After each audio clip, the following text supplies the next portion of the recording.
오늘의 사연 시작합니다.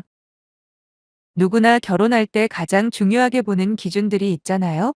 저 같은 경우에는 남자가 자기 부모에게 어떻게 하는가, 이걸 제일 유심히 지켜봤습니다. 물론 경제적인 능력이나 기본 품성도 중요하긴 하죠. 하지만 저도 나름 이름 알려진 회사에서 커리어를 쌓고 있고, 거기다 저희 친정 부모님, 역시 노후 준비 확실하시다 보니 돈 문제는 크게 신경 쓰지 않았습니다. 그저 확실한 자기 직업이 있고 성실하기만 하면 된다는 생각이었죠. 그리고 남편 될 사람의 인성은 기본 중에 기본 아닌가요? 사실 제게는 3살 많은 언니가 한 명 있어요. 5년 전에 결혼했다가 현재는 이혼한 상태인데 언니가 이혼을 결심하게 된 결정적인 원인이 바로 형부였거든요. 직업도 괜찮고 사람 자체로만 보면 성격도 좋은 편이긴 합니다. 하지만 되지도 않은 이유로 저희 언니를 시집살이 시키는 자기 부모님에 대해서는 한마디도 못하고 언니를 지켜주기는커녕 두 손 놓고 방관만 했더라고요. 결국 참다 못한 언니가 이혼을 결정한 거죠. 그렇다 보니 지금 남편과 한참 연애하고 결혼까지 생각할 관계가 되면서부터 저는 남편이 시부모님한테 어떤 식으로 대하는지가 너무 관심이 가더라고요. 사람이 살다 보면 실수를 안 할 수가 없는데 시부모님 역시 마찬가지잖아요. 그럴 때 남편이 어떻게 대처를 하는지 보면 앞으로 저와 결혼한 후에도 대략적인 견적이 나온다고 생각했거든요. 다행히 오랜 시간 동안 지켜봐온 결과 남편은 아주 합리적인 남자더라고요. 자기 부모님이라고 해도 상식을 벗어난 말씀을 하시거나 그릇된 판단을 할 때마다 부드럽지만 확실하게 짚고 넘어갔거든요. 물론 저한테도 마찬가지였고요. 그렇다고 자기 생각만 옳다 우기지도 않아요. 상대방 이야기도 충분히 들어보고 신중하게 결론을 내리는 타입이라. 저는 마침내 연애기간 3년 만에 결혼까지 허락을 했습니다. 작년 9월에 결혼했으니 지금 거의 반년이 다 돼가네요. 제가 예상했던 대로 남편과는 아직까지 아무런 문제 없이 잘 살고 있습니다. 시아버지도 남편처럼 무던한 편이시고요. 그럼 이제 남은 건 딱 한 사람이겠죠? 지금 제가 사연을 신청하게 된 원인을 제공하신 시어머니입니다. 남편과 연애하면서 겨우 한두 번 스치듯 인사드린 게 전부라 그때까지만 해도 어떤 분인지 짐작을 못했는데 상견례 때 확실하게 알겠더라고요. 결코 좋은 분은 아니라는 걸 말이에요. 제가 왜 그렇게 판단을 내렸냐면 왜 보통 상견례 때는 자기 자식 칭찬보다 상대방을 띄워주는 게 일반적이지 않나요? 실제로 저희 부모님도 그러셨거든요. 연신 남편을 언급하면서 이렇게 훌륭하게 키우시느라 고생이 많으셨다. 요즘 참 보기 드문 청년이다. 비록 많이 부족하겠지만 며느리로서 이뻐해 주시면 고맙겠다라고요. 그리고 자연스럽게 바톤을 이어받으신 시아버지 역시 저에 대해서 좋은 말만 해주시며 화답을 해주셨는데 막상 시어머니는 정반대였어요. 딱히 저를 까내리시지는 않았지만 자기 아들이 학창시절에 얼마나 공부를 잘했었고 또 얼굴도 잘생겨서 여자애들한테 인기가 많았다느니 아주 자식 자랑에 여념이 없으신 겁니다. 순식간에 분위기가 어색해진 건 두말하면 잔소리겠죠. 다행히 시아버지와 남편이 중간에서 적당히 화제를 돌려서 그냥 넘어가긴 했는데 저는 그때 이미 알아챘습니다. 전형적인 아들밖에 모르는 시어머니 스타일이구나 하고요. 그래도 크게 걱정하지 않은 건 남편과 시아버지를 믿었기 때문이에요. 실제로도 지금까지 시아버지가 하신 말씀 중에 억지를 쓰거나 틀린 말씀은 하나도 없고 남편 역시 맞벌이를 하는데 집안일을 독박으로 시킬 수는 없다며 설거지나 청소 같은 기본적인 집안일을 분담해서 하고 있습니다. 물론 저를 아끼고 사랑해주는 건 기본이고요. 그러다 보니 시어머니의 저런 모습 정도는 크게 걱정거리조차 되지도 않았고 이번처럼 대단한 사건으로 번질 거라고는 전혀 예상을 못했습니다. 이번 신정 때부터로 거슬러 올라가야겠네요. 저희 친정이나 시가 모두 제사를 지내지 않다 보니 딱히 음식을 준비할 필요가 없거든요. 그래서 신정 때는 친정에 가고 구정 때는 시가에 가기로 미리 스케줄을 잡아놨었습니다. 하지만 신정이 다가오기 며칠 전에 친정엄마가 뒤늦게 심한 독감에 걸렸다며 저희 보고 오지 말라고 하시더군요. 그래서 할 수 없이 시가에 들리기로 계획을 변경을 했는데 회사에서 연말회식이 잡혀 있었거든요. 집에서 하루 쉬고 다음 날인 새해 첫날 아침 일찍 가려고 남편과 이야기가 끝내고 나니 시어머니한테서 전화가 오는 겁니다. 웬만하면 저녁 늦게라도 하루 일찍 와서 자고 아침도 같이 먹자고 하시더라고요. 옆에서 남편이 그러면 저 피곤하다고 그냥 새해 첫날 가겠다고 말하라고 조용히 소근거리는 찰나 어머님이 그 소리를 들으신 거예요. 갑자기 싸늘한 목소리로 니들 알아서 하라며 전화를 확 끊으시는데 뭐 어쩌겠습니까? 저희가 잘한 것도 없고 해서 그냥 남편은 먼저 시가로 출발하고 저는 회식 끝나고 시가로 바로 가기로 했죠. 마침 회식도 사실 참석하기 싫었는데다 시가에 가야 한다는 이유로 1차에만 얼굴 비추고 빠져나올 수 있으니 저한테도 딱히 나쁠 게 없어 보였어요. 참고로 저희 회사랑 시부모님이 살고 계신 곳은 차로 1시간 정도 걸립니다. 1차 회식이 끝나고 남편을 데리러 왔더라고요. 사실 직행으로 가는 버스도 있어서 괜찮다고는 했는데 막상 남편 얼굴을 보니까 든든하고 좋았습니다. 그렇게 시가에 도착을 했고 환한 얼굴로 반겨주시는 시아버지와는 달리 시어머니는 뭔가 뾰루퉁한 표정을 짓고 계셨습니다. 알고 보니 그냥 저 혼자 버스 타고 와도 될 걸 굳이 자기 아들 힘들게 운전시켰다면서 못마땅해 하신 거죠. 솔직히 시가에 올 때는 제가 운전했거든요. 그리고 제가 와달라고 한 것도 아니고 남편이 알아서 마중을 나온 걸 왜 제 탓을 하시는 건지 정말 이해가 되지 않았지만 명절이고 하니 크게 내색하지는 않았습니다. 그렇게 인사를 드리고 다음날 새벽이었어요. 시어머니가 저와 남편이 자고 있는 방문을 열고 들어오셔서는 저를 깨우시더라고요. 그때가 아마 새벽 6시도 안 된 이른 시간이었는데 따라 나오라고 하시길래 옆에 있는 남편을 깨우려고 몸을 돌렸죠. 그랬더니 제 팔을 휙 낚아채시면서 어제 일하고 와서 피곤할 텐데 그냥 자게 놔두랍니다. 남편은 오전 근무였고 저는 하루 풀근무에 회식까지 하고 왔다고 말씀드리려다 그냥 따라 나갔습니다. 꼭두 새벽부터 뭘 하시려는가 봤는데 갑자기 저보고 떡국을 끓이라고 하시는 거예요. 솔직히 말해서 제가 요리 같은 건 제대로 할 줄 아는 게 없습니다. 자신이 없다고 말하는 제게 당신이 시키는 대로 하라시더군요. 그때부터 저는 시어머니의 지시대로 떡국을 끓이기 시작했고 달걀지단부터 김가루 준비까지 알려주는 대로 그대로 하니까 어느 정도 모양새를 갖추긴 했습니다. 물론 계란지단을 만들 때 제가 뭣도 모르고 계란을 풀어서 휘휘 젓고 있는 걸 보시고는 갑자기 제 손등을 탁 내려치시는 겁니다.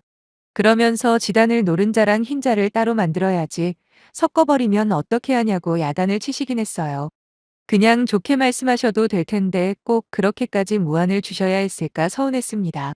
아무튼 여차저차 떡국 준비를 끝내고 상을 차리려는데 시어머니가 시아버지와 남편을 깨우라고 나머지는 당신이 하신다고 하더라고요. 어차피 저도 제대로 씻고 옷도 입어야 해서 알겠다고 했습니다. 얼마가 흘렀을까? 시어머니가 아침상 준비 다 됐다고 부르셔서 나갔어요. 온 가족이 둘러앉아 시어머니가 떠주시는 떡국을 봤는데 저는 깜짝 놀랐어요. 일전에 신혼여행 다녀오면서 제가 직접 골라드린 그릇 세트를 일부러 꺼내 놓으셨더라고요. 그런데 제 떡국이 담긴 그릇만 이빨이 조금 나가 있는 낡은 그릇인 거예요.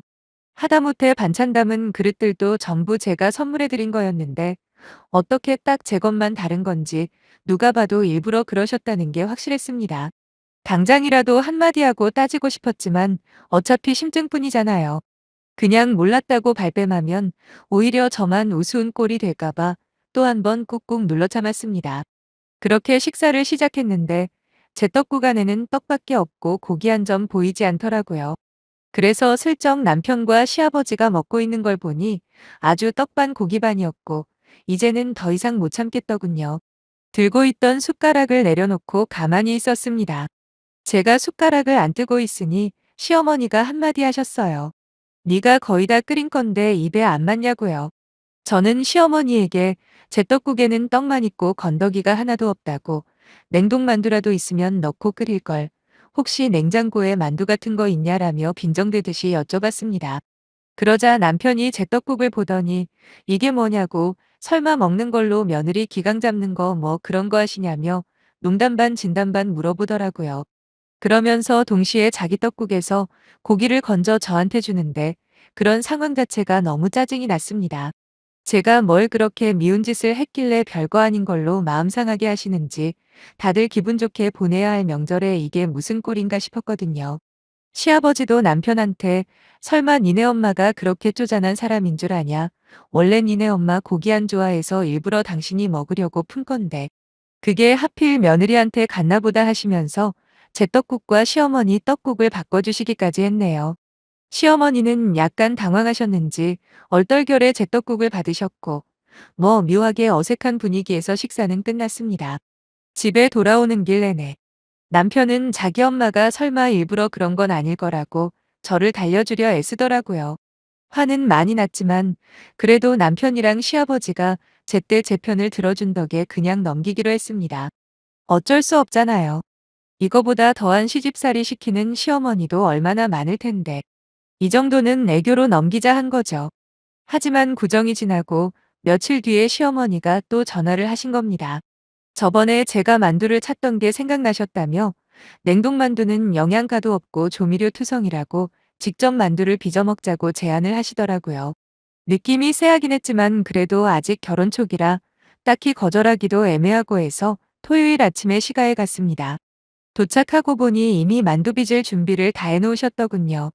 업소에서나 쓸 법한 초대형 양은다라이에 만두소를 한가득 준비해 놓으셨길래 뭘 이렇게 많이 준비하셨냐 했더니 맛있는 건 나눠 먹어야 하지 않겠냐며 이웃들한테도 나눠줄 거라고 하셨어요. 이걸 언제 다 빚나 앞이 캄캄했지만 뭐 어쩌겠어요. 그렇다고 이제 와서 만두 빚기 싫다고 도망갈 수도 없잖아요. 거기다 만두소 준비부터 같이 할 줄 알았는데 이미 밑준비를 다 해놓으신 시어머니의 수고도 있고 해서 저희는 본격적으로 만두를 빚기 시작했습니다.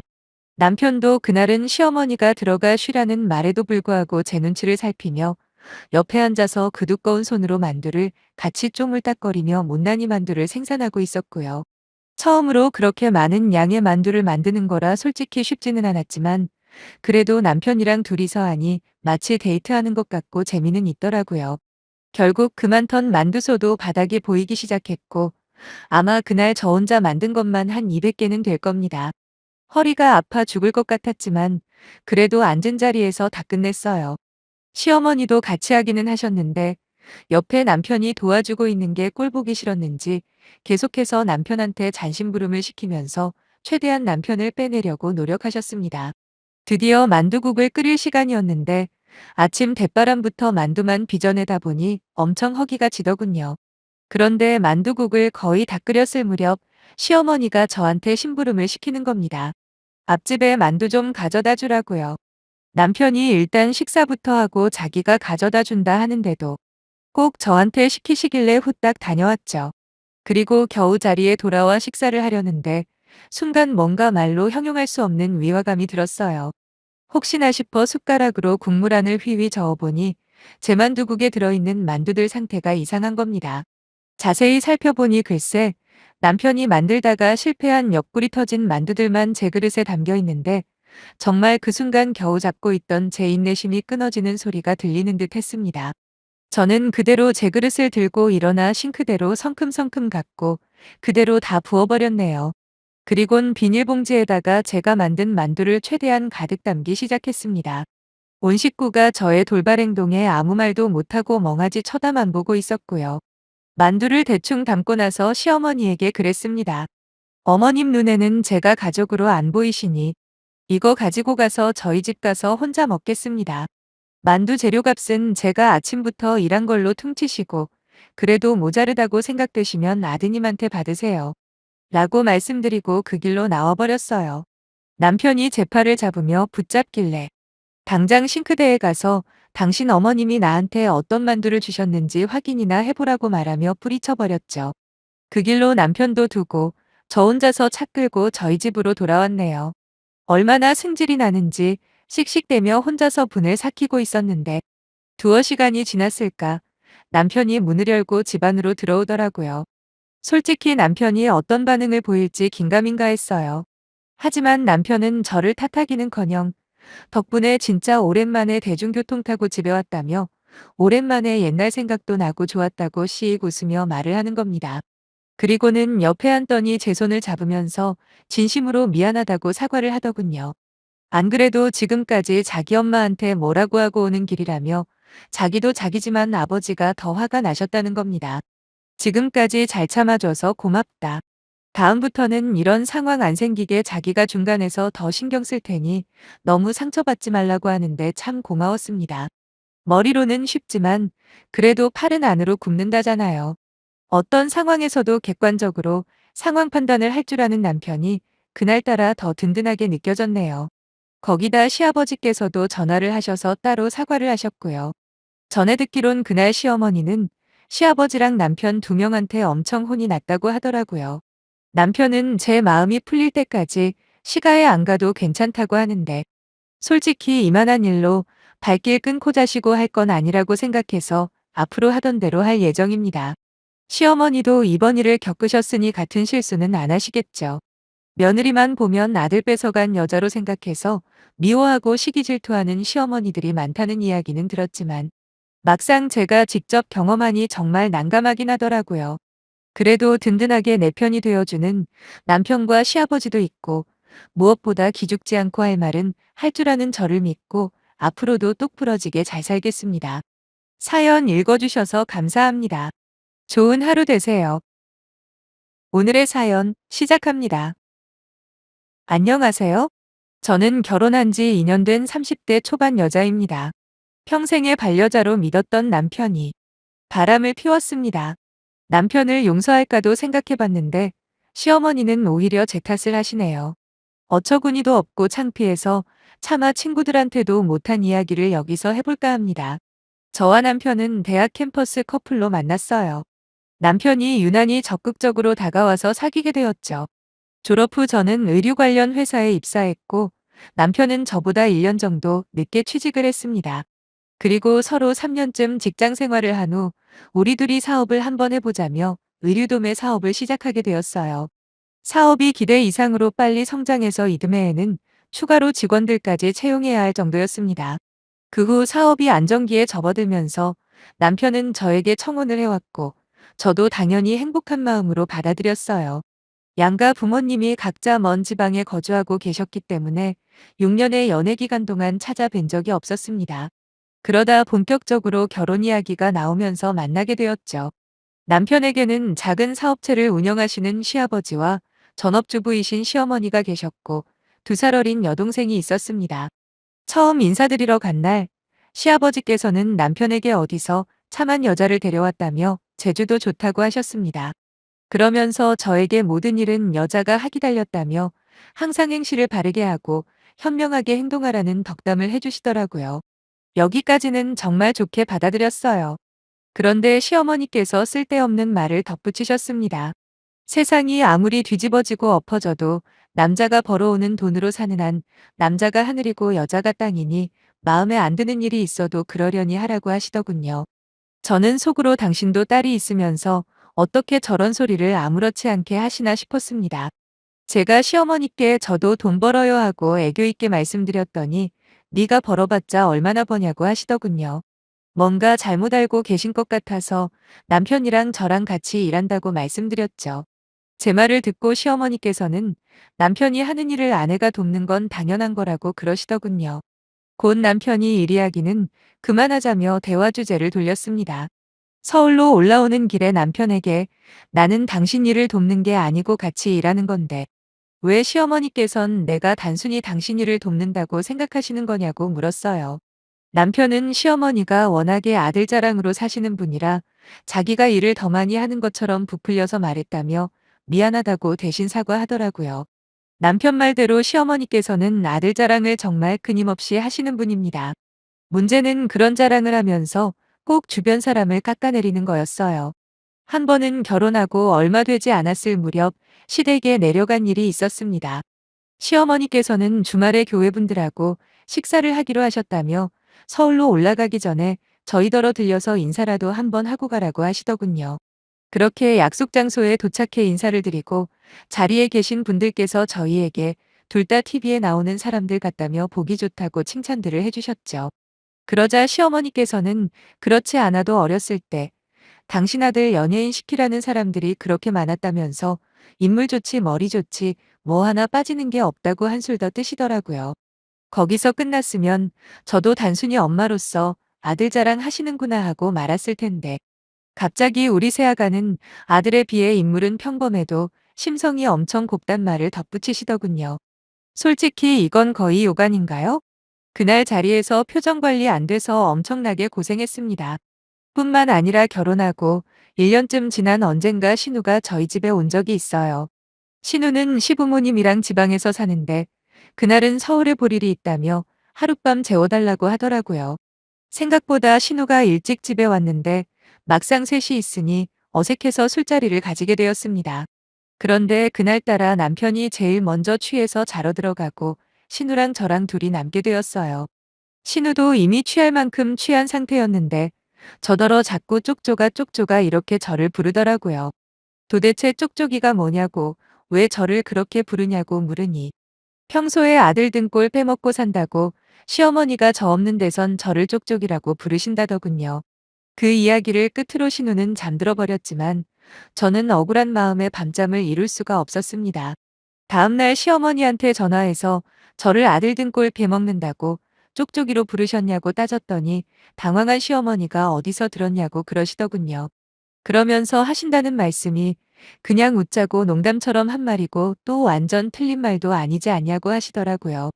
사실 일전에 남동생이 가게를 얻는데 2천만 원 빌려달라고 해서 제가 빌려준 일이 있거든요. 부모님보단 누나가 편해서 이야기하는 거라고 했고 이자도 톡톡히 준다고 해서 딱 2달간 빌려줬습니다.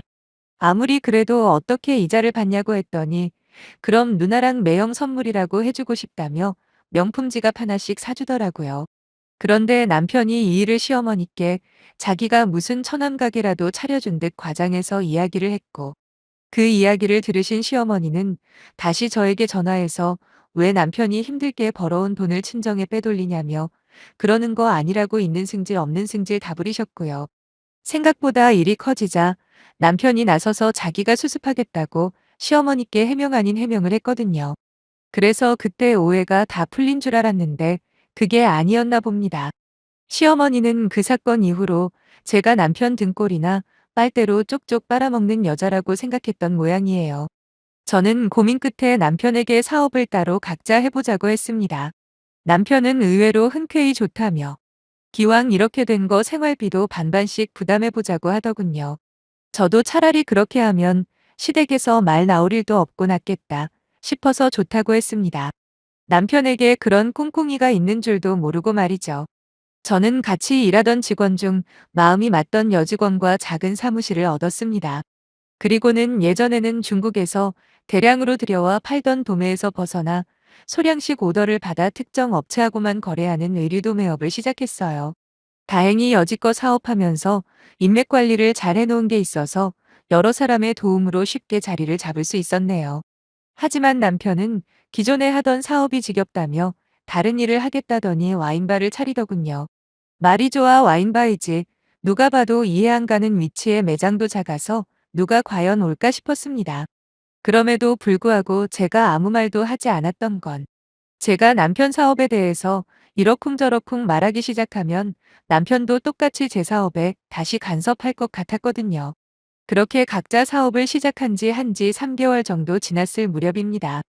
연애할 때부터 남편은 핸드폰을 잘 들고 다니지 않아 속을 썩였던 사람이에요. 그런 사람이 언젠가부터 손에서 핸드폰을 내려놓지 않고 잠금까지 설정해 놓았더군요. 그뿐만 아니라 새치가 워낙 많아서 제가 항상 염색 좀 하라고 노래를 불렀거든요. 그럴 때마다 자연스러운 게 제일이라며 죽어도 안 하더니 언제가부터 멋들어진 갈색으로 염색을 하고 다녔습니다. 부쩍 외모에 신경 쓰기 시작한 이후에도 무엇보다도 밖에서 자는 게 싫다며 여행 다니기도 좋아하지 않고 하다못해 찜질방도 안 가던 사람이 사업상 아는 사람을 만나봐야 한다며 이따금씩 외박을 하기 시작했습니다. 제 친한 친구에게 털어놓으니 혹시 남편이 바람피는 거 아니냐고 하더라고요. 그러다 결정적으로 여자가 생겼다는 확신을 갖게 된 사건이 있었습니다. 저는 그날 모처럼 쉬는 날이라 남편이랑 근교에 가서 꽃구경이라도 좀 할까 생각하고 있었어요. 하지만 남편이 아는 사람이라고 상의할 일이 있다고 아침 일찍 나가봐야 한다고 하더라고요. 어쩔 수 없이 집에 혼자 남아 대청소를 시작했고 그러다 남편이 미처 숨기지 못한 남편의 카드 명세서를 발견했네요. 백화점에서 값비싼 물건을 할부로 사기도 했고, 결정적으로 숙박업소에 간 기록이 남아 있었어요. 이튿날 돌아온 남편에게 카드 명세서를 들이밀며 바람났냐고 물으니 너무 순순히 그렇다고 자백을 하더군요. 저는 그래도 미안하다고, 실수라고 사과하고 진심으로 빌면 한 번은 용서해 주려고 했습니다. 그런데 오히려 그 여자를 진심으로 사랑한다며 미안하다고 하는 그 모습에 오만정이 뚝 떨어져 버렸어요. 이혼하고 싶냐고 물으니 그건 또 잘 모르겠다고 하는데 어이가 없더라고요. 저는 시어머니께 일단 전화를 드렸고 남편이 따로 만나는 여자가 있다고 말했어요. 차마 친정에는 말할 수가 없어서 시어머니께 같은 여자로서 위로라도 받고 싶었습니다.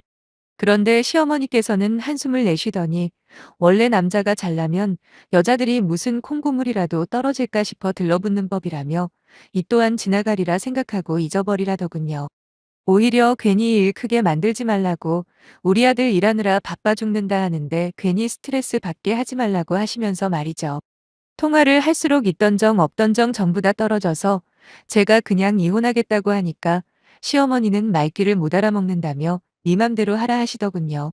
시어머니든 남편이든 진심으로 사과만 해오면 소송하지 않고 적당히 위자료만 받고 끝내려고 했어요.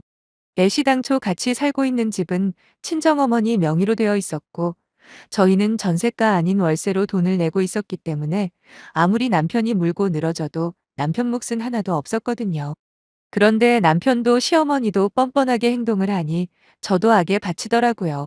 결국 변호사를 사서 그 여자한테 먼저 위자료 청구 소송을 걸었고 이를 알게 된 남편이 절대로 이혼해주지 않을 거라며 엄포를 놨지만 귀책 사유가 남편에게 있었기에 제가 이혼 소송을 또 걸었습니다. 변호사 말로는 남편 앞으로 사업장도 있고 하니 재산 분할을 받을 수 있을 거라고 했습니다. 소송을 시작하고 2달쯤 지나가자 그제서야 남편은 자기가 불리한 상황임을 깨닫기라도 했는지 저에게 합의하자고 하더군요. 저도 하루라도 빨리 이 지긋지긋한 관계에서 벗어나고 싶었기 때문에 위자료 4천과 남편이 몰던 수입차를 제가 가져오는 조건으로 완전히 헤어지게 되었습니다. 저도 제 사연이 여기서 끝이면 참 좋겠습니다만 남편과 이혼하고 3달쯤 지났을 때입니다. 시어머니한테서 전화가 걸려왔어요. 제발 한 번만 만나달라고 하더군요. 친정어머니께 털어놓으니 마지막이다 생각하고 직접 얼굴 보고 잘 지내시라 인사라도 하고 오라고 하시더라고요. 그리고 며칠 뒤 서울까지 올라오신 시어머니를 만나게 되었습니다. 반년 만에 처음 뵙는 거였는데 매우 수척해 주셨더라고요.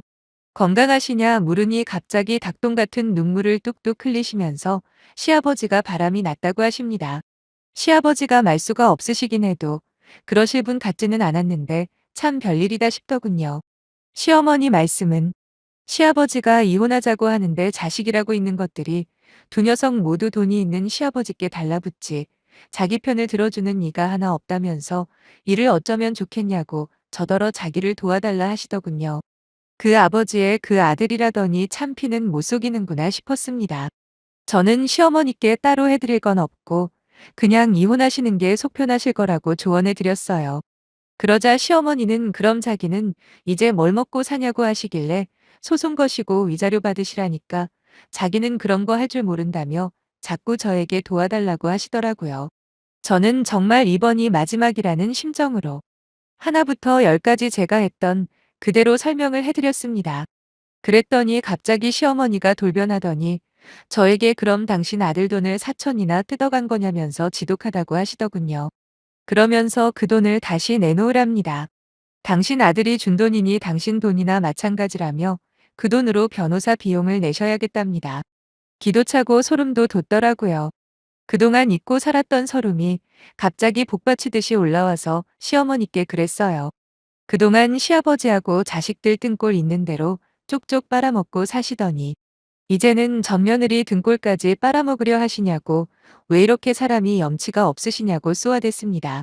그러자 시어머니가 말 다 했냐 화를 내면서 마시고 있던 냉수를 제 얼굴에 끼얹더군요. 저도 질세라 제 앞에 있는 주스를 시어머니 얼굴에 확 끼얹어 버렸어요. 이제 엄연히 남남인데 막하지 마시라 했습니다. 아이고 아이고 소리만 연신해대는 시어머니를 뒤로하고 카페를 나오는데 속이 다 후련하더라고요. 그날 이후 얼마 전까지 저는 일에만 몰두하며 살았습니다. 집에 있으면 잡생각이 자꾸 나서 우울해졌기에 정말이지 일하고 집만 오가며 살았던 것 같아요. 그래도 덕분에 지금은 연예인들한테 협찬도 해주고 해외고 수출도 하고 제가 목표했던 바를 하나씩 이뤄나가게 되었습니다. 그러다 얼마 전 정말 우연히 예전 신우를 만나게 되었어요. 의류업계 종사자들과 같이 술자리를 하게 되었는데 자기 회사 인턴이라며 아는 대표가 신우를 데리고 나왔더라고요. 처음부터 신우에게 나쁜 감정은 크게 없었기 때문에 반갑게 인사를 할 수 있었습니다. 술자리가 파하고 집에 가려는데 신우가 저를 기다리고 있더라고요. 예전처럼 언니네서 하루 자고 가도 되냐고 묻길래 그러라 했습니다. 사실 같이 한 세월이 있어서 그런지 전 남편 소식이 좀 궁금하긴 하더라고요. 간단히 말하자면 전 남편이 만나던 여자는 남자 등쳐먹기 선수였고 애초에 처음부터 남편의 돈을 목적으로 접근한 것이었던 거죠. 저랑 이혼하고 얼마 되지 않아 여자한테 돈 다 털리고 그나마 가지고 있던 사업인 와인바도 망해버렸답니다. 시아버지는 시어머니하고 별거에 들어가셨고 오갈 곳 없어진 남편과 시어머니 둘이 같이 살고 있다네요. 신우는 지금은 고시원에 머물면서 직장 생활 시작했고요. 신우에게 잘 지내라고 가끔 연락하면 언니가 맛있는 거 사준다 했습니다. 전 남편에게는 내 소식은 전하지 말아달라 하니 알겠다곤 했는데 솔직히 전한다 해도 꿀릴 거 하나 없어서 걱정하진 않습니다. 앞으로도 지금까지 그랬던 것처럼 최선을 다해서 열심히 살아야겠다는 생각뿐이에요. 지금까지 긴 이야기 들어주셔서 감사합니다. 안녕히 계세요.